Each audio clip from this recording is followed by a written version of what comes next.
Welcome back, everybody, to a new game. We're going to play another Game Boy Advance game. This time we're going to play Metroid Zero Mission, which is the remake of the original Metroid. Exterminate all Metroids on the planet Zebes and defeat the mechanical life form known as Mother Brain. Spooky. So I'd originally planned on playing the original Metroid 1, but after starting the Metroid 1 and realizing how long some of those, I'm not sure what the word is, columns, areas where you're going up and down, shafts, I guess, how long those are. Planet Zebes, I called this place home in peaceful times, not long before evil haunted the caverns below. Now I shall finally tell my tale of my first battle here, my so-called Zero Mission. So, this is how Metroid starts out. Metroid, the original Metroid. And then after that it deviates a bit towards the end of this game. I have played this before, so most, I'd say about anywhere between 2/3 to a half of this game is just sort of a remake where they shortened certain sections, and then the last section is, so this is an ability that's only in the first Metroid game, and of course the remake, that does not come back ever again, and it's this short blaster. You end up with what is known as long beam, which is my first upgrade. Going forward, you have long beam automatically in all other future games. This also helps. This wasn't in the original Metroid either, where basically it's giving me directions on where I need to go to progress the storyline. Now, once I get to that spot they've just highlighted, again, I'll sort of be at the mercy of, having to explore before, because it's not just gonna, you're not just gonna get to the next objective and then it's gonna go, now go here, now go there, But there is a decent amount of hand-holding to sort of direct you where you need to go so you're not wandering as much. And then, like I said, these pathways up and down are a lot shorter than in the actual original game, so I appreciate that, not having to spend 5 or so minutes going up and up and up and up and up.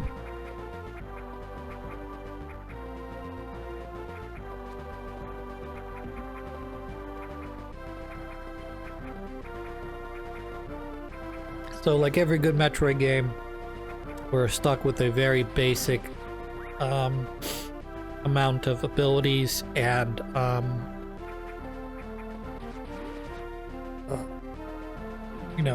don't want to call upgrades. I mean, this is basic Samus. No energy tank upgrades.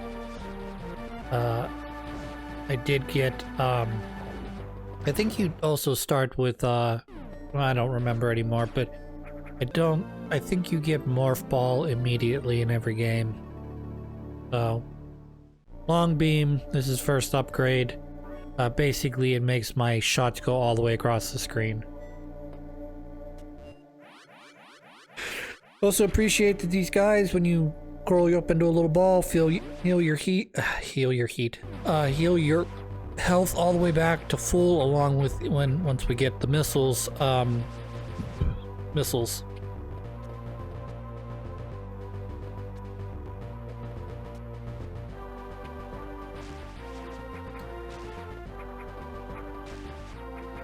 So because I have played this game before, I wouldn't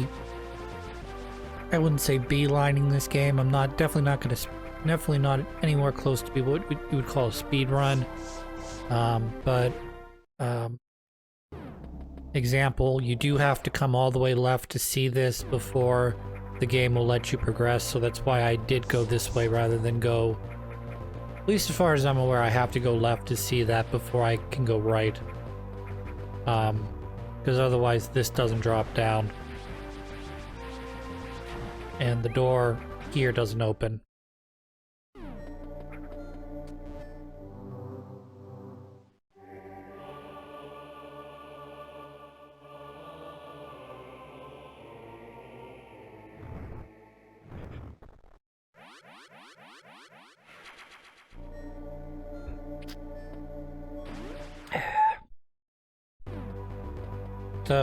first starting part's pretty simple.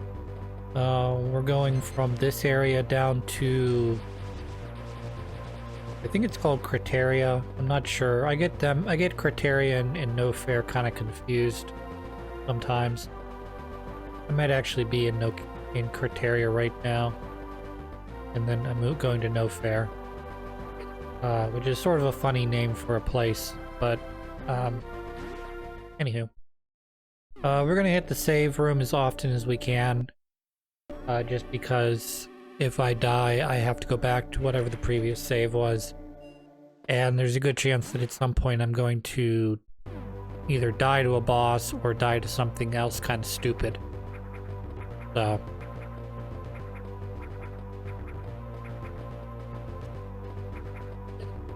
also, I didn't need to come all the way down here. This was sort of a first mistake on my part in terms of doing this efficiently. I should have gone through the door that's right here, because there's a save spot not far away from between here and the next area is what I'm trying to say. Anyway, so because some of this stuff's just going to be sort of me rolling around, getting to and from areas, I'll tell a quick little story. I'm recording this on the 1st of November so that I can give you a little bit of an update. At Halloween yesterday, and none of my neighbors decided they want to give candy, or if they did, they went to some sort of group area where everyone, because I saw there was a bunch of parents parked with their cars by the community playground, and they were handing out candy there, but nobody on my street, which was, we'll just say 10 houses, other than myself, decided to hand out candy yesterday. Yeah, I don't have that. I have to actually jump all the way up there.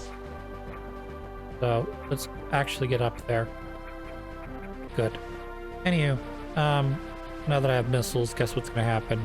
Yeah, you probably guess what's about to happen. But, anywho, so anyways, there were kids out trick-or-treating. It's just that I was the only one on my street who decided that it was okay to hand out candy, and I don't know if it's just because they didn't want to be bothered, or like I said, they were handing out candy elsewhere. Yeah, I accidentally used up all my missiles, which is the only way to damage this guy. So if you don't defeat him in a quick enough time, he just goes back into the ground, and you have to get him to respawn later and then kill him. But I was really surprised by that because, back in the day, when I lived I was in a different neighborhood, mind you, but when I was a little kid, everybody trick-or-treated. And every house, for the most part, gave candy. I get that. You don't give candy, that's your prerogative. You don't want to spend the money to buy the candy. You don't want to be bothered handing out the candy. You don't want your kids going trick-or-treating, whatever. I don't care. Whatever you want to do is your business, okay? But when I was younger, I remember we used to, not me specifically, but I remember if you didn't hand out candy, that was a recipe to getting your house taken for a ride next year. Again, that doesn't necessarily guarantee it either. You could just as easily given out full-size candy bars and had your house egged the next year just because you were a dickhead, or the kids were dickheads and they just felt like egging everybody's houses or whatever. But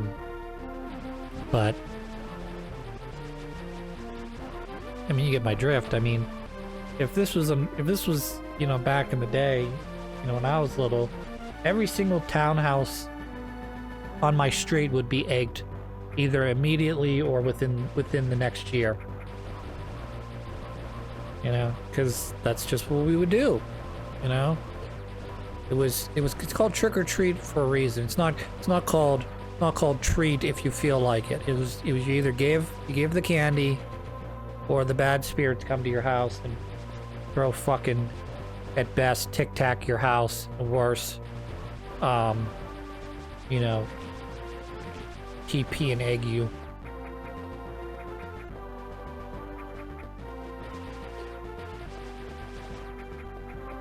I know there's probably someone out there who's like, that's not anything. Back in my day, if a house didn't give out candy, we'd fucking smash their windows the next day. It's like, okay. I don't want to go to jail or pay for someone's brand new windows.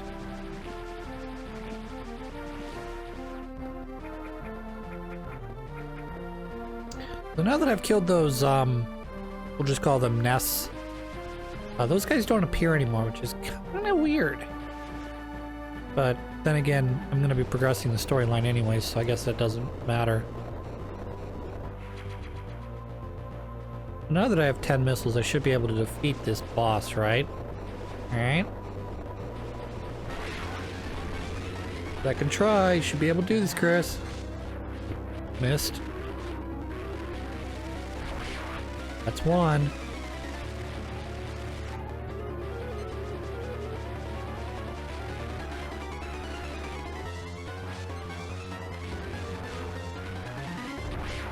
That's two. One more. Right now. Do it. Missed.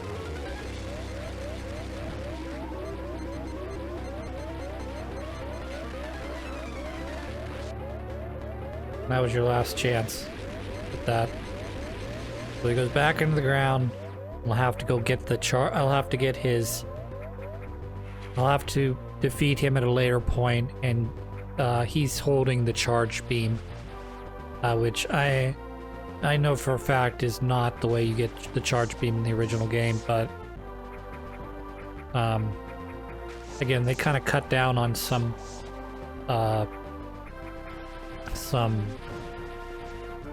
well, I don't know, what do you call it, stairwells. So that item's obviously hidden elsewhere.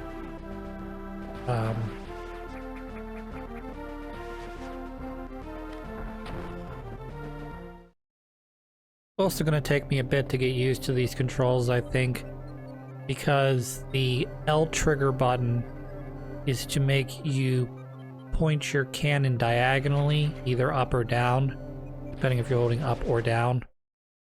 And then the right trigger button is to open up your cannon to allow you to shoot missiles. So you can kind of see how that's inefficient, because my D-pad is over top of the L button, and that also happens to be the button, you know, that I need to control best. And then same thing with the missile button. Feels like they should be reversed, where L should be my cannon button, so that I can focus on holding the L button and jamming attack, and then the right button obviously to aim diagonally, because you're using primarily, you know, you're relaxing your left hand so you can press up and down. I don't know. This is a design choice.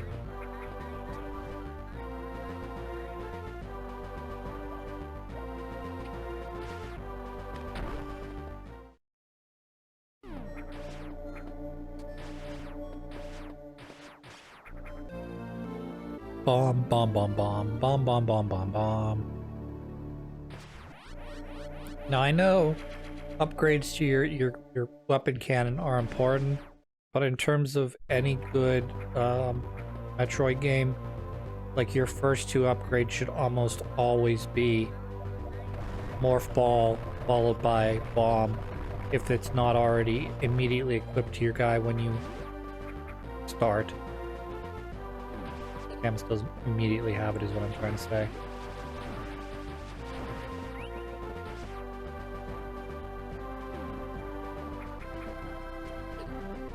Metroid games, or Samus, games like Samus, or any sort of sequel to a game, you know, where you spend a good chunk of the game powering up,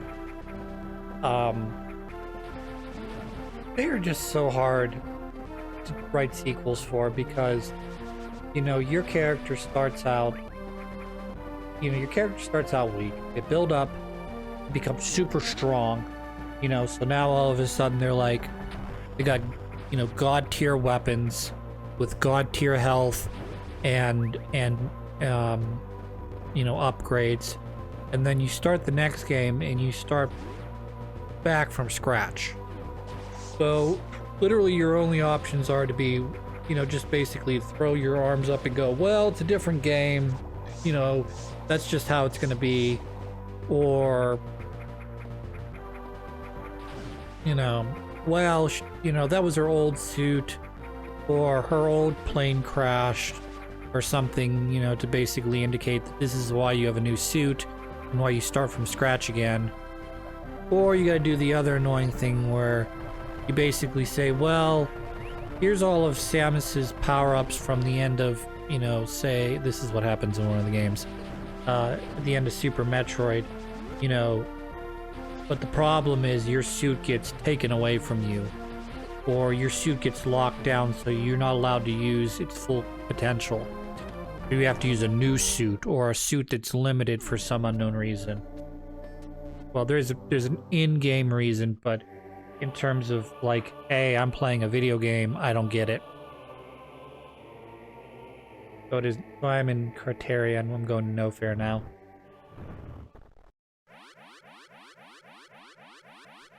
The one thing I did not realize initially about this game, but learned later on, is if you look at the map, particularly after you find the map room and unlock it, it'll indicate whether or not there's a hidden secret in that room. If you see a circle, like an open circle on the map, or the mini-map even, that means that there's a secret somewhere in there that you haven't gotten yet, or there's an item that you haven't found yet. You see how there's a little dot in the upper right-hand corner? That would indicate something where I've already unlocked that. So I believe, I don't actually remember what was on the other side there, but whatever it was I got in the room to the right. Here comes the fun part, okay? So the map tells you where certain hidden items are, but there are hidden items that it doesn't tell you where they are. So the hidden items are A, hidden from the map, and B, not only are they hidden from the map, but like they don't appear on the hidden portion of the map either. So you see how I'm in this new area and there's this little circle? Well, that's indicating that that's the power or the upgrade I need to get that I haven't gotten yet. So also what I'm doing right now is doable, but it takes a little bit of finagling because you have to get in there before that bomb block respawns. So I'm actually going to come back here when I have a different power up to do this much more simply.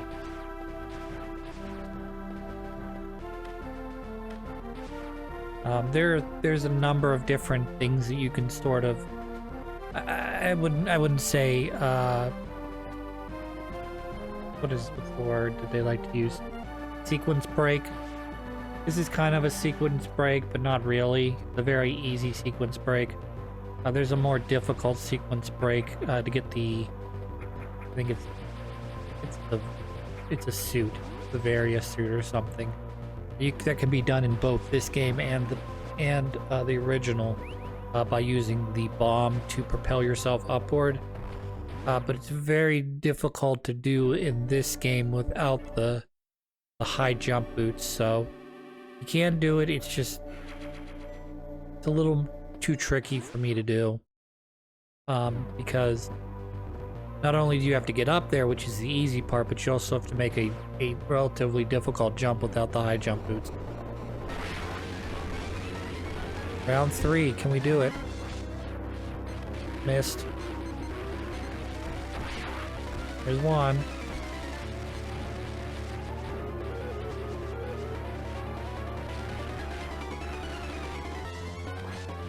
Nope, missed that one. Missed that one. Missed that one. I literally missed all of these. There's 2. I need to hit it one more time. I would have assumed that this would be the point where the boss would just loop until you beat him, because you're clearly heading to No Fair. The game, you know, gave you a save spot just previously, and you know you should have more than enough missiles to get through here. Plus, he spawns little spiky things that can turn into missiles. So...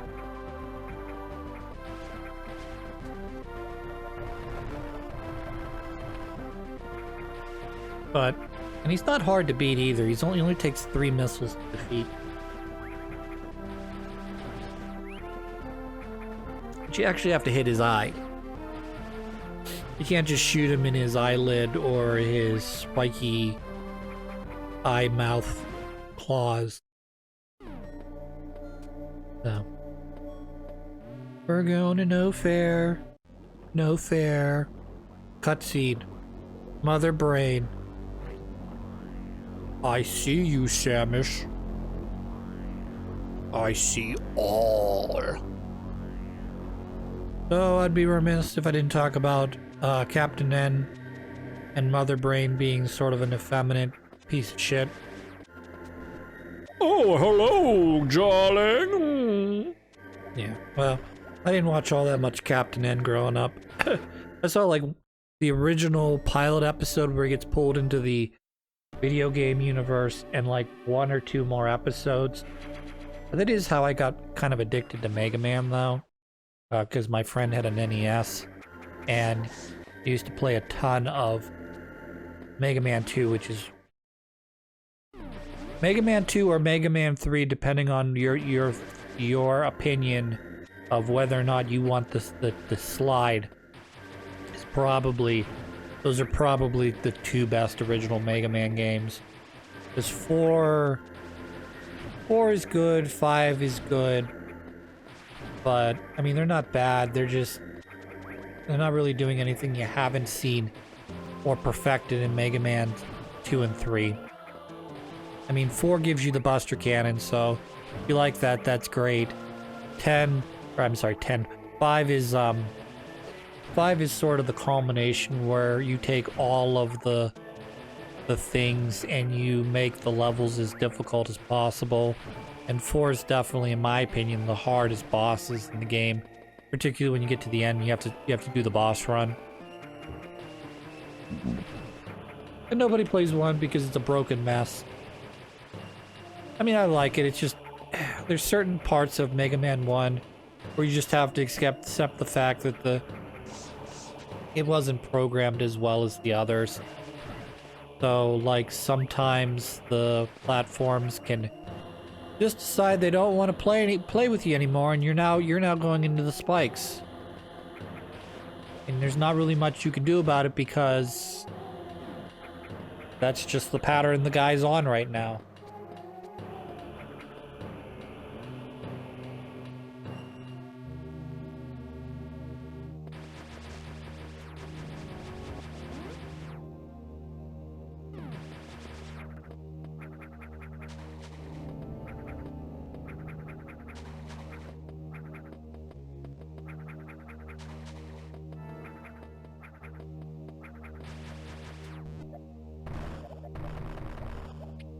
So we're gonna collect a one of the improvements they made to this game that we're about to collect here in a second. I don't believe. Well, I think this area was available in the original game. It didn't have any of what I'm about to collect because, well, you'll see by the time we get to the end of the game. But essentially, it was none of this stuff was necessary. Like, for instance, this is an unknown item. Why? Because it wasn't in the original game, and we've added it because this is the remake, and we wanted to add some extra stuff onto the game. So this is one of a couple items that are listed as unknown items, which you won't get access till much later in the game.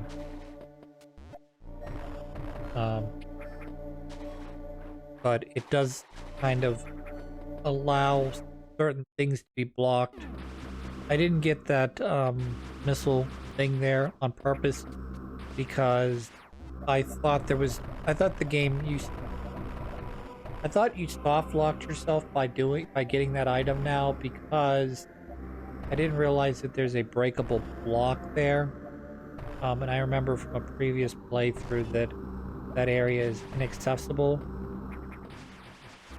without Well, I thought it was inaccessible without, you know, the addition of an other item, you know, like high jump boots or something. Which not true. Discovered is not true. So we're gonna get through these Chojo ruins. We're gonna get another item here. Samus upgrade ability that we actually get to use. That sort of makes the game much easier. But it also makes this game a lot more fair.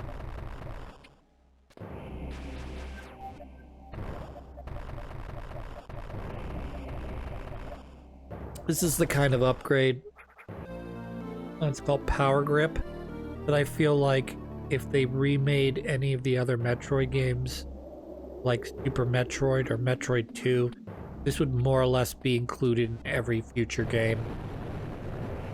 Just because, I don't know, maybe not Super Metroid. Super Metroid's pretty fair in terms of the jumps it asks you to do. And it gives you enough access to upgrades and ways around that it wouldn't require you necessarily to make the kind of jumps I'm trying to do right now. Like, essentially, when you start running into more difficult jumps, the high jump boots are right around the corner, you know? And once you have high jump boots, you don't have to really worry about, you know, that area, these areas anymore. Whereas in the original Metroid, there were a lot of sort of annoying jumps that this helps to negate. And yes, they did add some other stuff like that intentionally into the game because they know that you have Power Grip now, you know? And there's nothing up there. Or at least I don't think there's anything up there. And this will lead me back to where we just came from.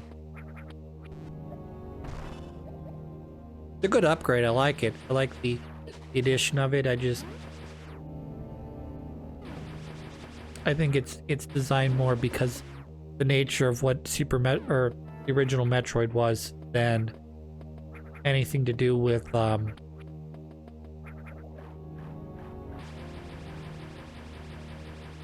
this is falling in water is generally a mistake without the suit upgrade that helps to negate it. But you don't jump nearly as far or nearly as high. And these guys in the water do a ton of damage to me. We're gonna get another upgrade though, while we're at it.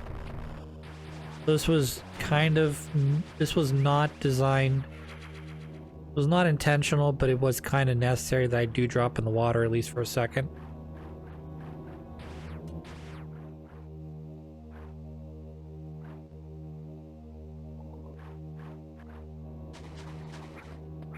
Jump sucks so hard though.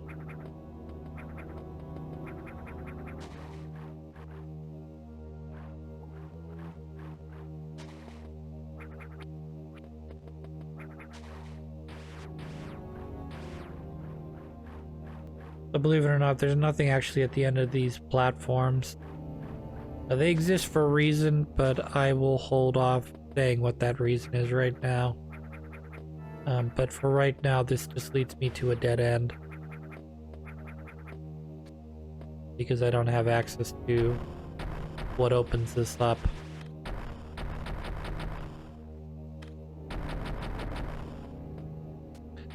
Some of the later some of the earlier Metroid games like Super Metroid, you could generally, if you didn't have super bombs, I believe you could just use a bunch of regular missiles to get through there. So I'm not 100% sure now when I say that. I'm starting to think that there are certain doors that you had to have super bombs to get through. Yeah, that's nothing going there, buddy.